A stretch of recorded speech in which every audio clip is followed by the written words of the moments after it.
Stopping by the Carne Asada for a few minutes to chop it up, all things Los Angeles Dodgers baseball, of course, is a current SportsNet LA analyst and former Major League Baseball player himself and a world champion, Jerry Hairston Jr. Jerry, how you doing? Doing well, guys. How you doing? Doing good. Thanks for stopping by. Thanks for having me. So I want, normally we start with Dodger stuff, all that jazz, right? But I wanted to ask you something because the Dodgers didn't really make necessarily any crazy moves at the deadline, and you yourself were a deadline guy. You once were moved at the deadline from the Cincinnati Reds to the then New York champion New York Yankees that same year that they won the series. Joey Gallo was acquired by the Dodgers, and I jokingly had told these guys that the Dodgers were probably going to go out and get Joey Gallo. That's just the Dodgers thing. That's, just kind of what the writing was on the wall. Obviously now Joey's they found whatever that, the Dodgers did their magic and they found what they did.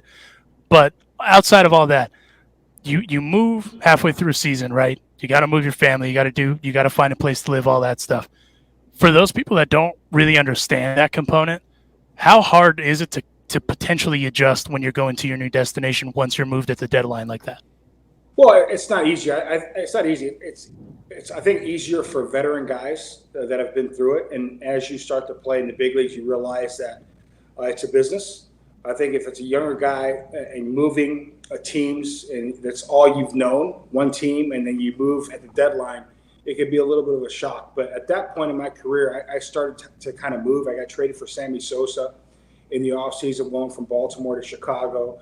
Then I got traded from Chicago to the Texas Rangers right before the deadline. So when I did get traded from the Reds to the Yankees at the deadline, it wasn't that big of a shock. I didn't want to leave Cincinnati because I thought they had a young team. I was a veteran guy there. At that time, the young players were Joey Votto, Brandon Phillips, Jay Bruce, a really good young core. I know they had a couple stud pitchers. I know they had Homer Bailey coming through, Johnny Cueto, Edison Volquez. So I wanted to be a part of that. Then when the Yankees traded for me, I was like, wow, they're the best team in baseball by a lot. And they made just one move just so they could have a guy that covers Derek or A-Rod just to give him a rest. And that was so happened to be me. So I love that group. Great city, incredible atmosphere. So when I got traded to that team, they welcomed me with open arms. Mariano Rivera, he was the first guy I saw there.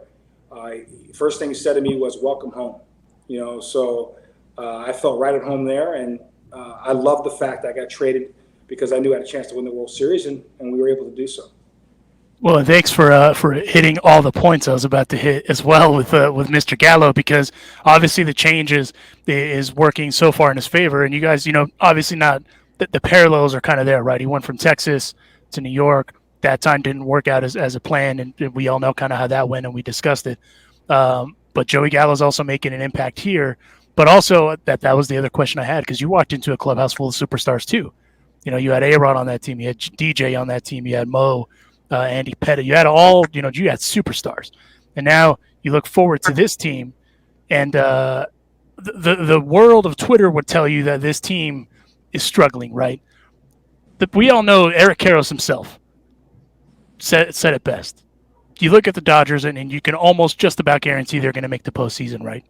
That's kind of the plan. But the next part is, and we're looking past that now, is, it looks like the division is all but locked up unless something completely goes sideways that's scientifically impossible. Is this team poised to make a run? Because the way that some fans put it out to be is like with some of the injuries that the sky is falling. Granted, Walker Buehler is done for the season. That's unfortunate. Looks like Clayton Kershaw's coming back. Dustin May came back, and he had a hell of a return. And the future is bright with that young man too. But all things considered, how do you look at this Dodgers, team going ahead into the postseason?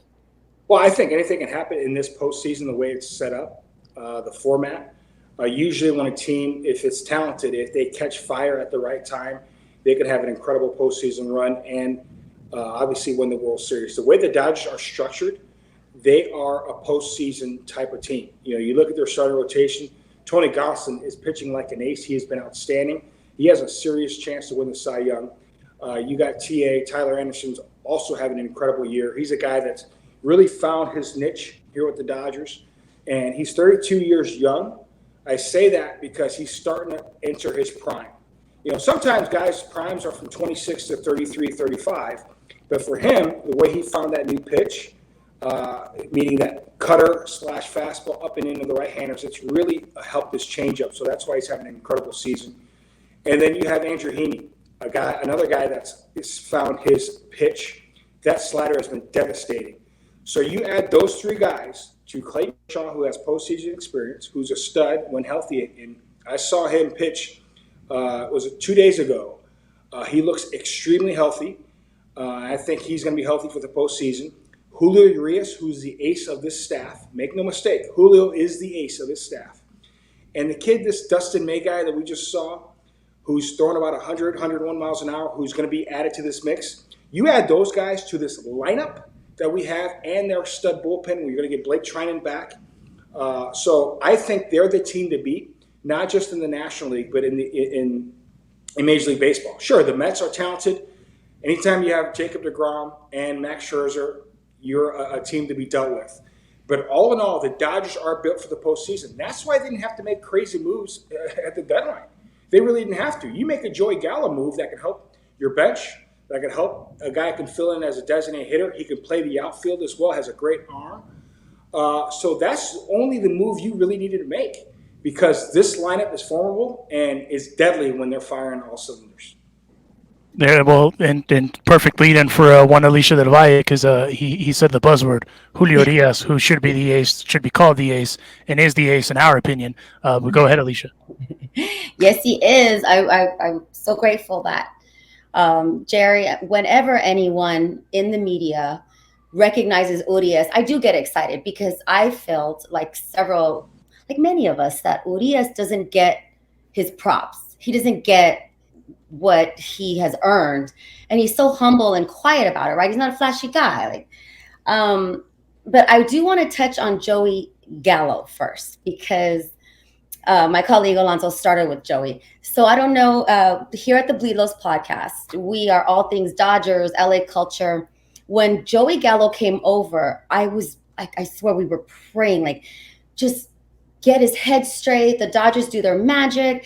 They tweaked his bat, and it's working, and he's smiling, and he's enjoying having facial hair and all that good stuff. But have you heard of a thing called the curse of Joey Gallo? Because the Yankees record has been terrible since they traded him, and it's for fun and it's a joke. And we had a friend of the Carne Asada, La Chica Deportes, who's a big Mets and Yankees fan. When she was on, I asked her about it, and she kind of laughed, but the Yankees lost again that night. Is that fun to play around with? Is that a thing? Does it really matter where you play? I mean, you've played for several teams. You have baseball legacy in your family, so you would know better than all of us. Does a switch moving actually make a difference? Does it matter that much? Well, I think it does. Sometimes certain guys are comfortable in certain places. I know Joey Gallo is from Nevada, I believe. And he's a West Coast guy. Maybe he wasn't comfortable in New York. Maybe he feels comfortable having some facial hair, and having to shave every day may have drove him crazy. Again, playing in New York, it's not for everyone. Obviously, the media scrutiny there is unforgiving, especially if you get off to not a great start. I don't believe in curses whatsoever. I just think that he just needed to change the scenery. And then when you get here in LA, the Dodgers, I know the hitting coaches have tweaked his swing a little bit. Maybe they told him something that clicked for him. I know Aaron Boone very well. He's a good friend of mine. I know he's got a great coaching staff. I just think for a variety of reasons, things just didn't work out for Joey there. But that doesn't make them bad as an organization or bad as a franchise. Things just don't work out. But now that Joey kind of could take a deep breath, he feels this is a fresh start. He feels like this is a team maybe he's just more comfortable with, that he doesn't have to be the guy. When he got traded over to the Yankees, he was the guy. He's the guy who hit right in the middle of the lineup, right behind Aaron Judge, right in front of Giancarlo Stanton, and he could be that guy. Here at the Dodgers, he doesn't have to be that guy, because you got Mookie Betts, you got Trey Turner, Friedman, Will Smith. He could be a guy that can come off the bench when need be, or spot start here or there. And I think he just welcomed that change of scenery. He loves LA, and he's just comfortable there. So I hope it continues for him. LA is a great place. New York's a great place. I love the vibe. I love playing on the East Coast. I love playing for the Orioles. I love playing for the Nationals. And I love playing for the Yankees. I love that energy. And I didn't mind getting booed because I was used to getting booed. So I booed myself. And if I didn't play well, hey, I know I'm not playing well, but I never took it personal. There are some guys that take it personal, but I'm glad that Joey's here. He seems like he's comfortable, and he definitely has a new swing. He's definitely made some adjustments, and it's working for him. Amen. So grateful. And with that said, you have a ring with the Yankees, right? 2009, like so dope. Something I can only imagine about. But I feel like the Yankees and the Yankees fans are very proud to carry the title of Evil Empire. And so the Dodgers have been doing Dodgers things for years now. And it keeps coming up, especially on the Twitterverse, trying to link the Dodgers organization with that same title, like the Evil Empire of the West Coast. And I don't feel that way. I don't think it's our John. You said it yourself. The media in New York is brutal, unforgiving. We're sunshine here, baby. We sell out our stadium more than any stadium in the country. And I don't know. I don't want to be called the Evil Empire. Do you think that's legit? It's just the money, right? I think. Well, here's the thing. I think you're going to have haters. And to start with the Yankees, Mr. Steinbrenner, the boss, and I'll just steal a line from Derek. G always talked about, why are we evil? Because we try to win every year? That makes us evil? We have an owner in George Steinbrenner who's always trying to make sure that he puts a product on the field that's competitive.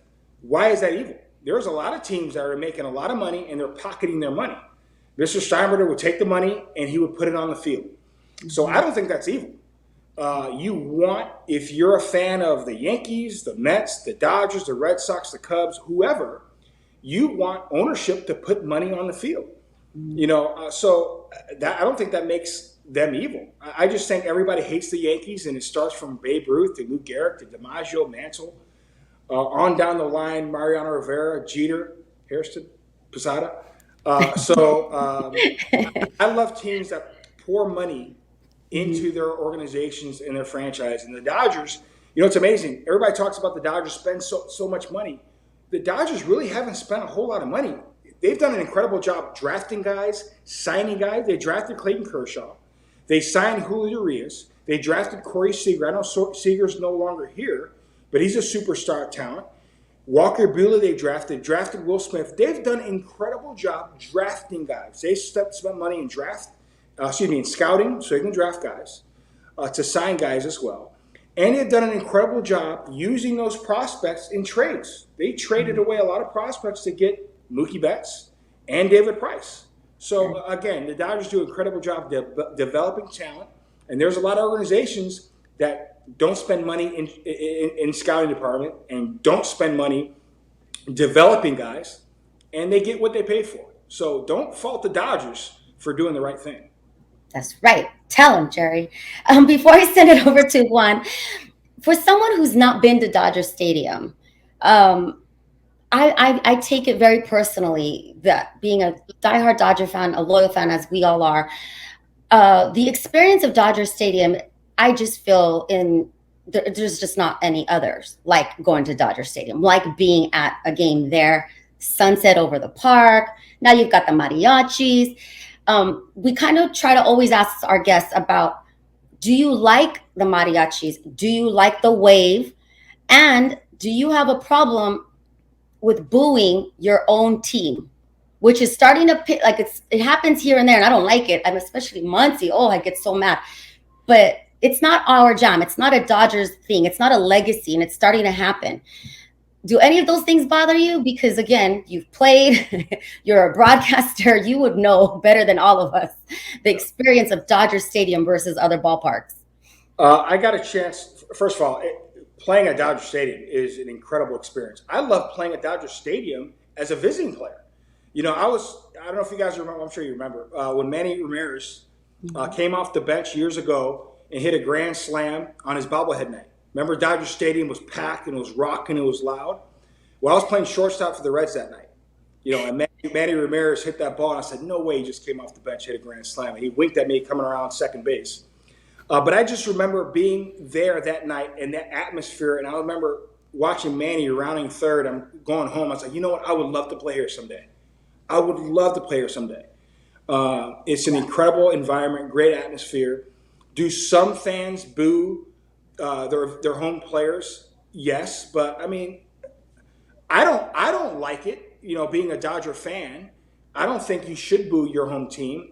But as a player, I've had 40,000 people in Baltimore boo me. You know, when I was hitting 215, struggling in April. But I said, you know what? I don't want them to boo me. I need to play better.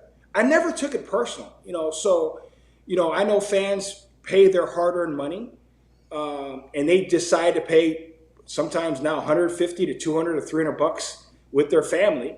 If they want to boo, that's on them. I never take it personal because I always, as a player, put a lot of pressure on myself because this is a performance-based business. And if I'm not performing well, guess what? I might get let go. I might get sent down. I might get traded.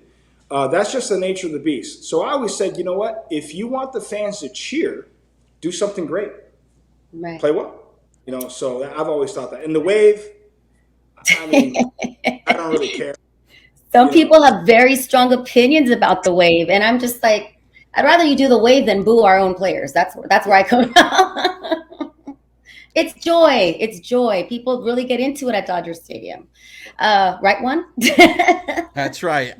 Jerry, you're the perfect guy to ask this because you made the transition from being a player to being a broadcaster.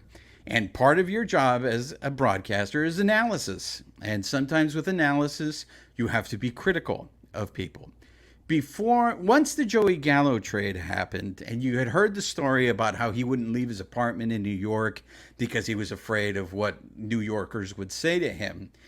Out here, I was very happy to see that the Dodgers are actively cheering for this guy. They want to see this guy succeed.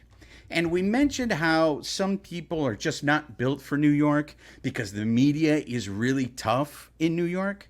And what cracks me up is, so it's okay to be critical and tough in New York, but in LA, when people say, hey, we got to be tough like that. But the minute they are, people get all upset. And I say this because friend of the carne asada, Dylan Hernandez, he's a columnist. He'll write, articles, and then players get mad at him. Whether it's real or not, I know that some players they read the stuff that's out there. You being a broadcaster, do you approach the players differently knowing that, hey man, how come you're coming at me so hard being you were one of us? You know how hard it is to play this game. That's a great question. I have never had one player come up to me and say, bro, why did you say that about me? And they really shouldn't, because I'm an analyst. I don't have to be critical.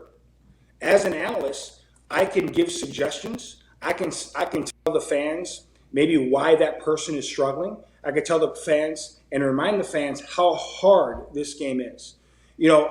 Max Muncy didn't get off to the best of starts this year. And I would say certain times during our pregame or the postgame show, maybe certain things why he wasn't succeeding. And it wasn't making excuses, because you never make excuses as a player. But him having an elbow injury, I've had that similar injury in the past, and it's really hard to get extended. As a hitter, you have to get extended. If you don't get extended, you cut your swing off, it's next to impossible to not only drive the ball, but to square the baseball up consistently. So he had to get over that hump mentally and maybe physically as well. And once he got over that hump and he made that adjustment, he started taking off. And I've never been critical of players. I've suggested certain things. Cody Bellinger. We all know Cody Bellinger, MVP, Rookie of the Year. We love Cody. Best defensive center fielder, in my opinion, in baseball. Has he struggled at the plate this year? Yes, he knows he's struggled. I've always said he'd need to make adjustments. He is an incredible athlete. He's made an adjustment. The last couple of days, I've seen him choking up on the baseball bat. That allows him to control the bat head a little easier. Now, would I prefer him to be more Ken Griffey Jr., have that bat straight up to make it more A to B swing like he did in the postseason? I've mentioned that several times. He says he doesn't feel as comfortable doing that way. But I never attacked a player personally because I know I'm a career 260 hitter. I played this game a long time. I played this game since I was 2 years old. My grandfather played, my uncle, my dad, my brother played. We know how hard this game is. So every time I'll make it a suggestion, I care for the player, and I always make sure that, and the players know that. They understand. I always have their best interests at heart because, listen, we're all Dodgers. We're all Dodger fans. We want everybody to succeed because if everybody succeeds, guess what? We're going to be champions again. So I always want to see Cody, Max Muncy, everybody thriving in that clubhouse. It's funny, Jerry, because one of the bits that I love, and because Rafael Arroyo is a friend of the Carne Asada, your bit on the one knee trash. So Will Smith never came back at you and be like, "Hey, no. Man." But I think you're right, and I'm very curious as to why they continue to teach this. Now, maybe it's because I'm showing my age here, and I grew up watching Mike Scioscia, and I assume every catcher should be like Mike Scioscia when it comes to blocking the plate. But the one knee trash, could you explain it for those of our listeners who are not aware of the one knee trash? So one knee trash is when you see major league catchers go on one knee, and they're in a very unathletic position at the plate. I've played for 9 different teams. I have friends, about 4 or 5 guys I'm really close with that are big league managers. I have friends that are coaches. I have friends that are assistant GMs as well. So I've gotten a chance to talk to quite a few people, and I've talked to some catchers too that are currently playing. A lot of these catchers are forced to do it. They're forced to do it. A couple of these guys don't want to do it. So that's why I've been so vocal about that one knee trash. There's a reason why the Dodgers have been so successful stealing bases this season. And it started last postseason because anytime you see a catcher go to a knee, take off. It's impossible for these catchers to throw you out because they're in an unathletic position. I've gotten arguments with a couple managers, not the Dodger manager, but a couple of guys that I'm really close with that are managing currently in the big leagues. We've had text change just going back and forth. I go, you guys are wrong. It's wrong. What athlete, whether you're a middle linebacker, whether you're a first baseman, whether you're a basketball player, can you say, hey, get in an athletic position. Okay, now get on one knee. Is that an athletic position? Of course not. So what makes being a catcher getting on one knee, what makes you being an athlete on one knee? You got to be able to move side to side as a catcher. Am I right? Yeah. So, of course, I'm right. The reason why they're doing it is because they're trying to steal strikes. They know it's not a good position to be in. They're trying to steal a strike. So I said, hey, if there's nobody on base, man, knock yourself out. Be Tony Pena. Tony Pena used to do that. You know what I'm saying? Be Tony Pena. Be Benito Santiago. But if there's a runner on third base, if there's a runner in scoring position, man, get off your knees, bro, because you can't block the ball. We see it every single night. So the people, even catchers, have agreed with me, Jerry, bro, I know. I don't want to be on a knee. I don't. They're making me do it. And I know a lot of catchers around Major League Baseball, a couple of them, I should say, hate doing it. But they're forced to do it because they want to steal a strike. And that's why we appreciate you, Jerry, because you give honest analysis here. I do want to recognize the historical significance that you play in baseball. And, there is that personality that comes off on screen, but I do sense a little bit of humility on your end. So I'm going to give you an opportunity to not be so humble. First of all, this is a Hall of Famer that we're talking to because he was inducted into the Southern Illinois Baseball Hall of Fame. And, hey, I've never been inducted to a Hall of Fame, so I give you your props. You're going to bring somebody on. Hey, you're a Hall of Famer in our book, Jerry. But the fact that your grandfather played the sport, your father played the sport, your brother, your uncle, I think you even had other family members play the sport. I mean, there's the Griffeys, right? But I don't think the Griffeys had that many family members. To me, the only ones I can think of are the Ripkins, right? But I mean, you go back, and this is very important to me. You are the first African American to be a third-generation major leaguer. I'm setting this up because I wanted to ask you about Mookie and the shirt that Mookie wore at the All-Star game. I'm a little perplexed as to why that is not a bigger deal. I appreciate that Mookie did that, We've talked to Don Trell about it earlier in the show, and Don Trell, in his words, is we got to go into the hood, and we got to get African Americans to start playing baseball. To me, you tell me, Jerry, I feel the reason why maybe African Americans are not playing Major League Baseball is there's a quicker route to the pros in other sports. I really feel that I don't think people want to play in the minor leagues for 3 or 4 years. I hear these nightmare stories from people in the minor leagues, like, they don't have money to buy food, they can't pay their rent. Who wants to go through that when you could play football and you're going to get paid really quick? Now the NBA is getting rid of that one and done in college, so the NBA is another route. How, in your opinion, and I know this is not falling all on you, Jerry, but how do we get African Americans to start playing this sport? Because when Mookie signed with the Dodgers, I saw all the African Americans in Los Angeles going, we finally got somebody. Like us Mexicans, we're all out for Julio, we got Valenzuela and all that stuff. But African Americans, I think, are hungry to see somebody out there that represents them. That's an incredible question. First, I come off on TV. I'll ask you the first question. I love to have fun on TV. And sometimes I'll push the envelope a little bit because I know how hard people work. And when they get home before the game, a lot of people want to be informative. Meaning they want to get that information, but they want to have fun. And I love to have fun on air. And whether I kind of pump myself up or bring myself down, I want to be able to make sure that the audience is having a good time because I know how hard people work out there. They want to be able to turn on the TV and relax. I'm very humbled by being that first black family to have 3 generations. Scott, also my brother, joined us as well. I know how hard it was for my grandfather, my father as well, my uncle. That's why I played so hard as a player. I didn't take it for granted. I'm not a superstar. I wasn't Aaron Judge. I wasn't Alex Rodriguez. I had to fight for everything I got. And my whole family did. But we love the game of baseball. When it comes to black players in the game, I think it's so important to have players be visible. You just mentioned Mookie Betts, right? We finally have somebody in the LA area, and it's been a while. Matt Kemp was that guy that we can see. So kids need to be able to see their heroes. When I was in Chicago, Michael Jordan was literally on my TV screen just about every night. But I also had Harold Baines. I also had my father around. So Andre Dawson. So many black players as a kid I looked up to. Barry Larkin, Kirby Puckett, Eddie Murray, Kenny Griffey Jr., Eric Davis. So many guys. And I think we need to get back to that. And I think we are starting to get to that point.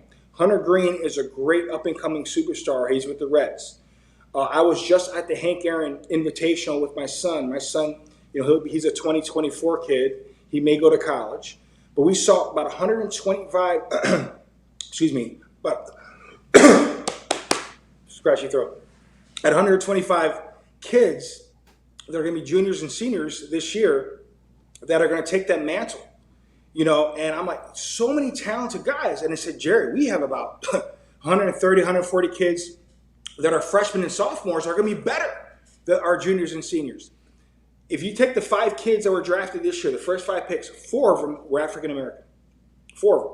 So we have young guys coming, So I think hopefully, and I was talking to those young guys, go, you guys can be that face. You guys can be Ken Griffey Jr. You guys can be Eric Davis, the Eddie Murrays, the Hank Aaron's, Willie Mays. Those guys that can be on that TV screen, that can be visible to kids. That's why I was hoping guys like Mookie Betts and Aaron Judge and Giancarlo Stanton would have done the home run derby in LA. I was praying for that. Now, I know Giancarlo was hurt, and I know Aaron was dealing with something, and Mookie Betts, he had that hip issue last year. So, listen, I know that they had injuries, but I would have loved for those guys to be a part of that home run derby, to see those kids can see their heroes participating in the home run derby. So I think we're starting to get back to that. But I know there's kids coming, man. They're coming. And I know it's harder for kids to pick up a bat, and you need 8, 9 guys to play a baseball game, as opposed to I can go in my backyard and shoot hoops by myself, a little bit better by myself. So I think it's easier to practice basketball by yourself than, let's say, baseball by yourself. Right. And one other point too, you talked about the college route. If you want our game to really thrive, you have to figure out a way for colleges to have full scholarships for baseball. Basketball has full scholarships, football has full scholarships. So that's why they're able to scratch off baseball players, and guys are leaving baseball to play football and basketball because there's a full ride.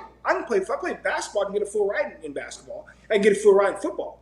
But if I play baseball, I can only get 40%, 30%.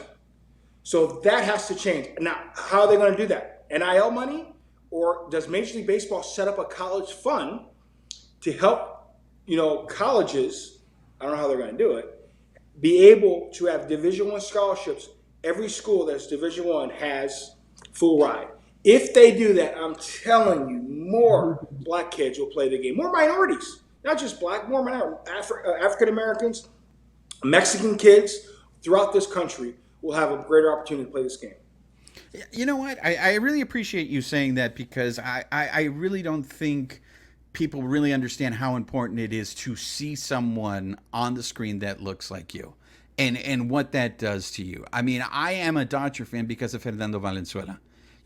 I saw, hey, there's a Mexican guy, playing baseball. And I know that I know we're up against it, so I don't want to keep you too much longer, Jerry. But I think you did a really great job of expressing there why it is important for us to see not only African Americans, but a just more diverse group of players in Major League Baseball. Yay, wait. On that note, it's pretty special as well, Jerry, that the legacy of baseball with the men in your family, but your mother is Mexicana, see? She's Mexican.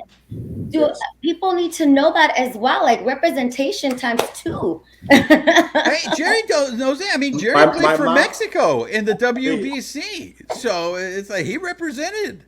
My mom, Esperanza Ariano, she's from Sonora. We have a lot of family there in Mexico. They're huge Dodger fans because of Fernando Valenzuela. And my mom, her favorite player is Fernando Valenzuela. My dad, not her son, not Scott, is Fernando Valenzuela. Fernando Mina, that's what my mom loved Fernando. Right. So Love it. because he represented so much. Yes. He carried so much of that culture for the Dodgers. So trust me, I understand. And my mom is still to this day, is still passionate about the sport of baseball. It's amazing. Yesterday we had Women's Day at Dodger Stadium. And I'm so glad. I have 2 daughters. One is a huge volleyball player. The baby is a softball player. They love the sport of baseball. And I think sometimes that gets overlooked. Alicia, I know that you're passionate about your Dodgers. But there are so many women that are passionate about the sport of baseball, and they should not get overlooked. Because you don't have to be a man to appreciate this great game. Trust me, my mom has appreciated the game. She's the one who drove all of us when we were kids to Little League. She's the one who pitched us wiffle balls as well. Now, my dad was working.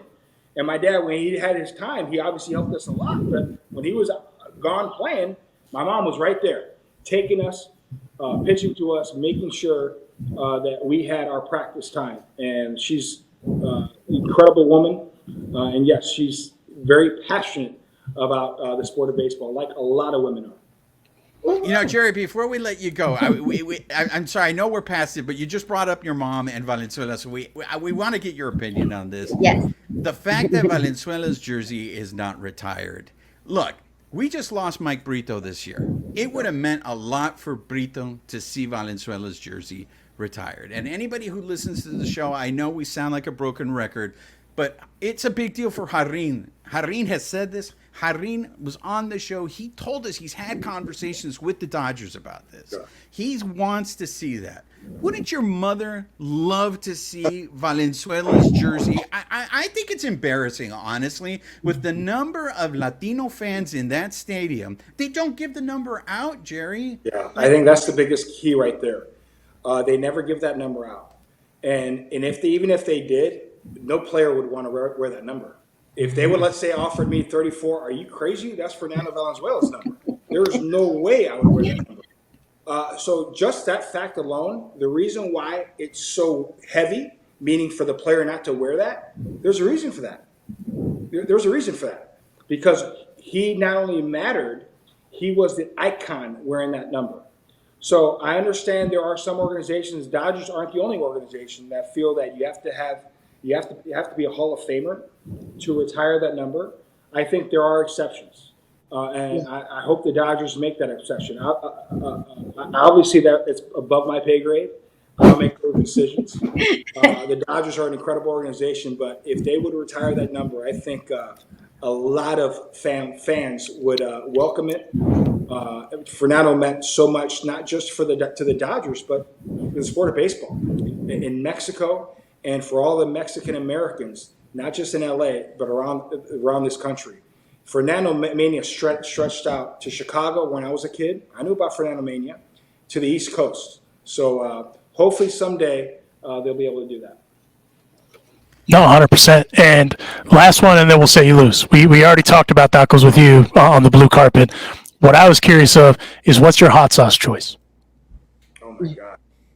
So I might lose my black card and my Mexican card all in one sentence. Okay, my dad and my mom are embarrassed about this, but I don't like spicy. I don't like spicy things. I just don't. That's my black side and my Mexican side, which my parents love spicy stuff, but for whatever reason, I lost that gene. I'm more of a sweet tooth type of guy. So can I take a little spicy? Of course I can take a little spice. But a lot of spice, I just don't like the taste. So I know I'm going to lose a lot of my Mexican fan base, but trust me, I lose a lot of my black side as well. For whatever reason, I just don't like spicy stuff. Jerry Hairston just let down the entire state of Sonora. I know. And, hey, Jerry, you can edit this out, right? You can edit this question out. It was going so well. And then trust me. My mom was like, Hito. Loco. Really? Loco. Hey, Jerry, do you identify as a Blaxican or Afro-Latino? Blaxican. I just say Blaxican because I think it rolls off the tongue. Yeah, I like it. But I'm proud of both my heritage because, like you mentioned, I played for Team Mexico in 2009, and I'll tell you what, when I played for Team Mexico with me and my brother Scott, my mom was probably more proud of that than me actually being a Major League Baseball player. Wow. She was through the roof when we played for that team, and it was an incredible experience. I remember playing Mexico City, playing in that stadium. Me and my brother got a mariachi band for the team to surprise the team. The team loved it. Incredible group of guys. Jorge Cantu, I'm still friends to this day. Alfredo Adamazaga, he's an incredible guy too. So we had an incredible team. Adrian Gonzalez as well. We loved that team, and we were definitely proud to represent Mexico. And I'm also sure Alfredo Adamazaga played a bunch of corn in that clubhouse too, knowing that guy. It's nothing but metal. You know him well. Yes, yeah, I know that guy well. Hey, Jerry, is the WBC going to come around then? Because I saw a lot of American players have committed to 2023. Yes, it's coming. It's coming. I know they haven't committed yet, but I think now you have to file something to make sure you get the paperwork in. But trust me, Team Mexico will be set. They'll be ready to go. Man, we're huge proponents of the WBC too. I feel like it's one of the underrated tournaments in the world, right? There's the World Cup of soccer, even the World Cup of basketball. But I feel like the baseball World Cup with the Dominicans and the Puerto Ricans and obviously La Raza, the Mexicans, who have low key really good talent. That's the thing, right? Like people forget that there's a lot of talent in Mexico. Absolutely. And hopefully Julio Urias is heading up that staff for Team Mexico. That's the hope, right? That he pulls up and does the damn thing. Jerry Hairston Jr., SIU Hall of Famer, the MVP for the 2009 New York Yankees World Series team. As far as he knows, he'll tell anyone and everyone that. But also a hot sauce denier. I wasn't expecting that today. That was the major league curveball I didn't see coming today. But give me all the churros too. Give it to me. Yes. Churros pan dulce.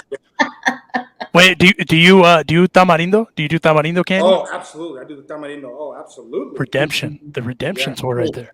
Dulce de leche, cake. Yeah. The comeback sometimes is greater than the letdown. But as far as that goes, Jerry, thank you so much for joining us, man. We really appreciate it, and let's do it again. Absolutely. And the tamarindo, I make tamarindo margaritas. Oh, Ooh. I You make have my tamarindo attention. margaritas. My mom Right. loves them. So I makes for my mom sometimes. Well, Good I'm son, gonna have to good try son. 6 to 10 of those because fire. Thanks again, Jerry. We appreciate you, man. Anytime, guys.